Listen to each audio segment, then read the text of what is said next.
Olá amigos, a paz do Senhor seja com todos. Sejam bem-vindos a mais um vídeo aqui do canal. Se você ainda não é inscrito, peço que você faça a sua inscrição. Basta clicar no botão que fica embaixo da tela do seu vídeo, escrito inscrever-se, e você já estará inscrito. Peço também que você deixe seu like, seu comentário, compartilhe esse vídeo com outras pessoas, para que elas também sejam abençoadas por essa palavra, em nome de Jesus. Lembrando sempre, eu sou apenas um publicano pecador, que precisa tanto de Deus como qualquer pessoa que esteja assistindo a esse vídeo. Hoje eu quero falar a respeito de Davi e de Saul. A palavra fala, a diferença entre esses dois reis em Israel.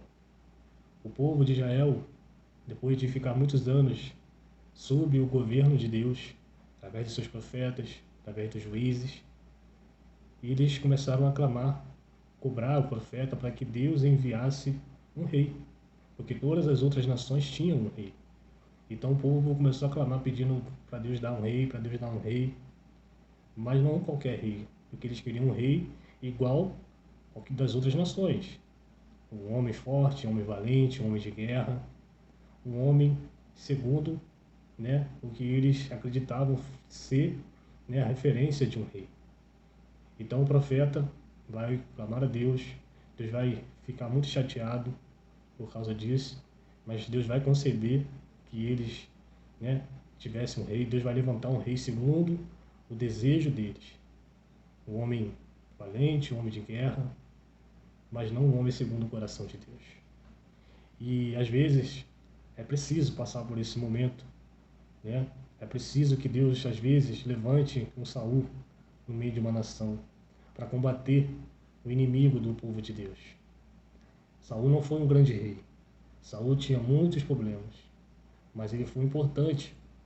Ele foi um instrumento nas mãos do Senhor para mostrar a importância de ter um país, uma nação, sob o governo de Deus, sob o governo de pessoas que têm o coração de Deus.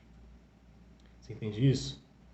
Então o povo clamou para um rei, Deus enviou o povo, um rei ao povo, levantou Saul, mas logo a palavra vai dizer que ele foi rejeitado, porque ele não era um homem segundo o coração de Deus. Ele era um homem orgulhoso. Ele era um rei como em qualquer outra nação, como qualquer outro rei de outra nação. Ele baseava o seu reinado na sua força, na sua vontade, no seu braço. Fazia somente aquilo que queria, E isso foi justamente o motivo do seu fracasso. Então Deus, depois ele levanta, ele unge a Davi, ainda no reinado de Saul, mas Davi também precisava passar por um processo, que era o processo de crescer. Davi saiu de trás das ovelhas de seu pai, das malhadas, que eram as menos valorosas, elas que valiam menos. Davi estava lá sacrificando a sua vida, por exemplo, pelas ovelhas do pai e das ovelhas do pai que menos tinha valor para ele. Mas Davi estava lá brigando com o urso, brigando com leões, para salvar as ovelhas do seu pai.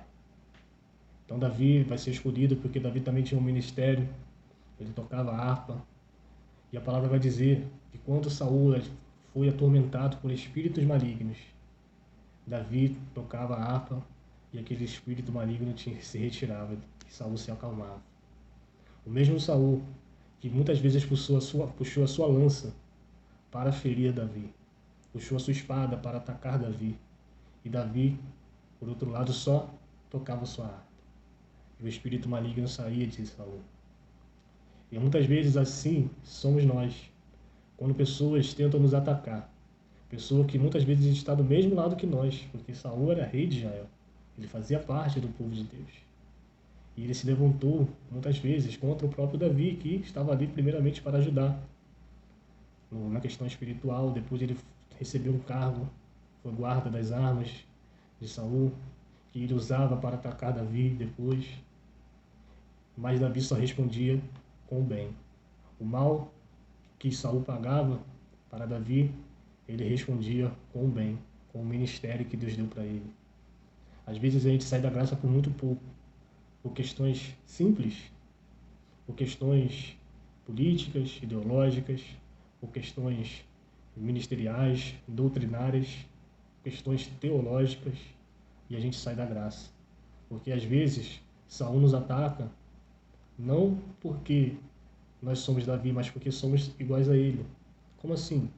Queremos vencer as nossas batalhas segundo a nossa força. Queremos vencer o mundo se aliando a ele. Eu não sou, eu sou contra essa prática, mas a palavra é contra essa prática, mas eu te aceito, eu te recebo. E sim, nós temos que amar as pessoas. Nós temos que dar o nosso melhor para elas, mas jamais compactuar com o mal.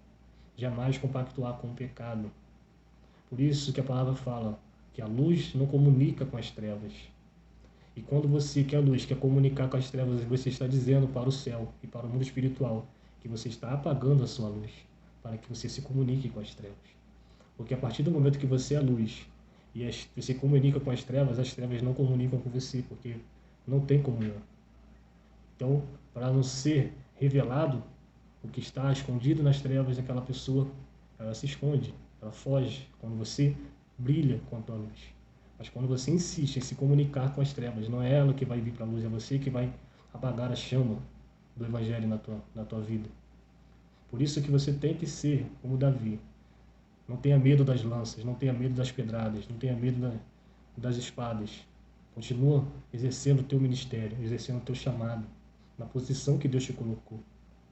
Porque o tempo de Saul é necessário. O tempo de Saul, que guerreia na espada, na lança, na força, é necessário. Toda nação passa por isso, para vencer inimigos externos, que não fazem parte do povo de Deus. Mas virá um tempo que Deus vai levantar nessa nação um Davi, que vai lutar as guerras de Deus, mas segundo a vontade de Deus, dentro do chamado. A arma vai ser o seu ministério. Mas enquanto esse tempo não vem, Saul é necessário. Mas mesmo no tempo de Saul, Deus levanta Davi para auxiliar Saul, para acalmar Saul, acalmar os espíritos que tentam levar Saul para o outro lado, que tentam fazer com que Saul se torne um inimigo. Mas Deus sempre levanta Davi para auxiliar o Saul. Por isso, talvez você identifique algumas pessoas como Saul e pensam que essa pessoa é inimiga da tua nação. Entenda uma coisa, que para os inimigos exteriores, Saul é muito importante. Mas, mesmo no tempo de Saul, Deus envia Davi. Mas se você, que rejeita Saul, não se alia a Davi, mas vai se aliar com o filisteu, você é pior do que Saul. Porque você está traindo o seu próprio povo. Saul tinha muitos defeitos, mas ele fazia essas coisas que Deus reprovava com a intenção de ajudar o povo de Deus, jamais de lutar contra o povo de Deus. Então, se você se alia com os filisteus para falar mal da sua igreja, para falar mal do povo de Deus, você é pior do que Saul. Às vezes, nós vemos o Saul na nossa nação, queremos crucificar porque ele não é um Davi, mas por rejeitar Saul, você se alia ao filisteu, ao inimigo do povo de Deus? Será que você está na posição que Deus quer para a tua vida? Ou você está cooperando para que Davi se levante e se apresente no tempo oportuno? Não para auxiliar Davi, não para auxiliar Saul, mas para governar essa nação. Que Deus abra os teus olhos, que Deus abra o teu intelecto, mas que você também abra a sua Bíblia e converse com Deus, para que Deus revele o que Ele está fazendo nesses dias, nessa nação, o que Ele está fazendo nesses dias no teu ministério, na tua vida particular, porque o tempo está acabando e Deus tem pressa de cumprir os teus propósitos, os teus desígnios. Se você não ficar na tua posição que Ele te escolheu, que Ele te determinou, que Ele te colocou, então tu vai se tornar um inimigo de Deus. E você sabe o resultado. Que Deus abençoe a sua vida. Até o próximo vídeo e viva o Senhor Jesus.